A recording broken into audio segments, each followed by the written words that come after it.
Yeats announces his turn to a more realistic poetry in a short little lyric called A Coat, a curious little ditty, let's say, that has a dark undercurrent to it. Even if it seems on a positive note, there's some disturbing elements underneath.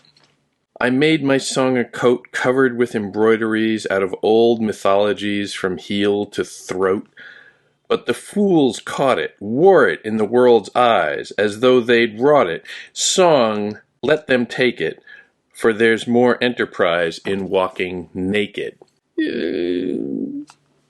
Modest little poem, modest lyric, but very explicitly, I would say, rejecting his earlier mode, his earlier aestheticized styles and fashions, and doing so explicitly calling them fashion, something, a coat that he can take on or off, something just incidental to who he is.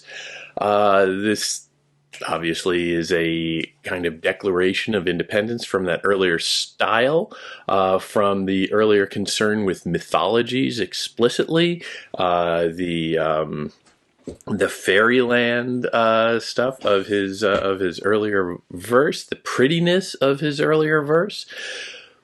But it doesn't necessarily suggest a turn to something specific. He's rejecting the old mythologies, and he's presenting no new vision, no new articulation of where he is going with this new aesthetic. Presumably, the poem itself does that. The poem itself, with a very simple meter, a very simple rhyme scheme, a very inconspicuous style, an anti-style almost, which is itself very modern. The core of it is, of course, the image of the coat, and that itself is interesting, because that's all that we really have to grab onto, is there is a strict image, an imagistic approach to this. So if he is not articulating a new vision of saying, I am going to write more imagistically, he is presenting the poem itself as an expression of that. So maybe there is that going on here. Maybe that is the new vision. The motivation, however, I think is obviously declared to be somewhat negative. It is spurred by resentment. He seems to resent, as he calls it, the fools who caught it, wore it in the world's eyes as though they'd wrought it. The copiers, the people who are suddenly taking up and celebrating Irish mysticism and Irish mythology and legend and fairy tales and all of that he had worked in for some time at this point, and was having a fan base following after him, and imitators are cropping up. So this is a bit of the curmudgeonly Yeats peeking out here. He can be crusty, but the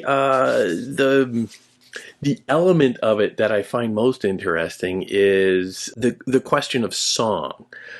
I made my song a coat covered with embroideries out of all. And then later on, the song, let them take it, for there's more enterprise in walking naked. He's very concerned with song, which is interesting. For one thing, it is obviously a lyric, and it's perhaps the sung lyrics of his earlier, more musical, melodious, flowing mode.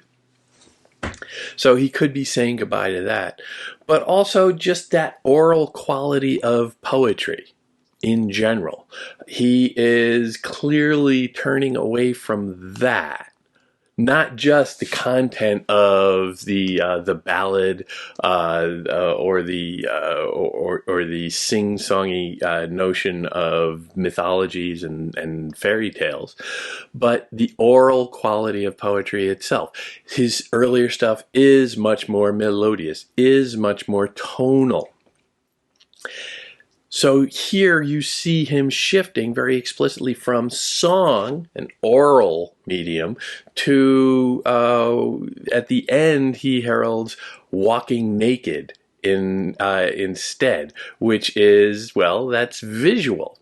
It's a clear visual image for anybody who has ever pictured Yeats naked. It's a visual thing, but it's also another instance of it being negative, because being naked is it's about the absence of clothing. It is inherently naked.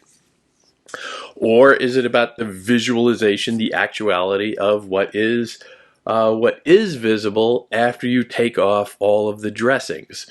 You could argue that any way, but the pitch for being naked, of nakedness generally, does herald, I would say, a more realistic tone. We are going to deal with not what is the surface, but what is actual, in very hard terms. And again, the realistic tonality throughout this, the very simple diction, the very simple short lines, suggests that realistic element burgeoning up within him.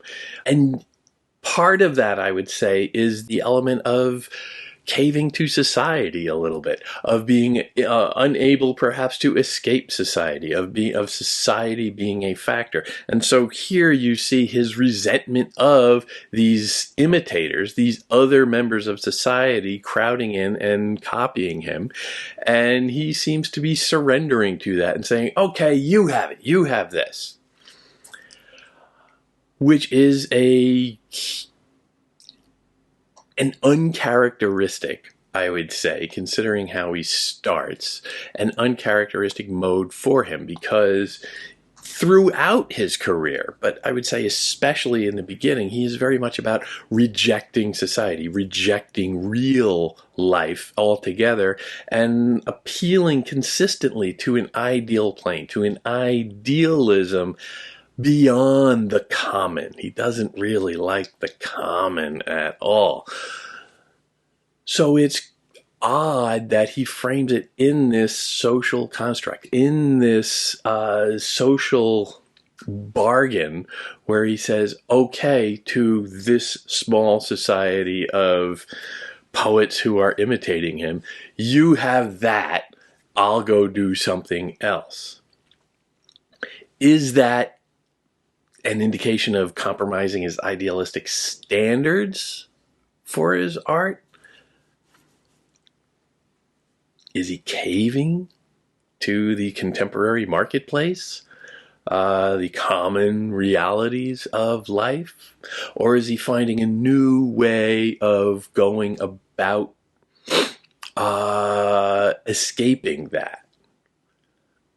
Again, the poem is all that we have. The poem is its own artifact that we can say that, well, okay, he might not be making this case explicitly. He might not be making this case rhetorically in so many words, but always back to the simple fact of the poem.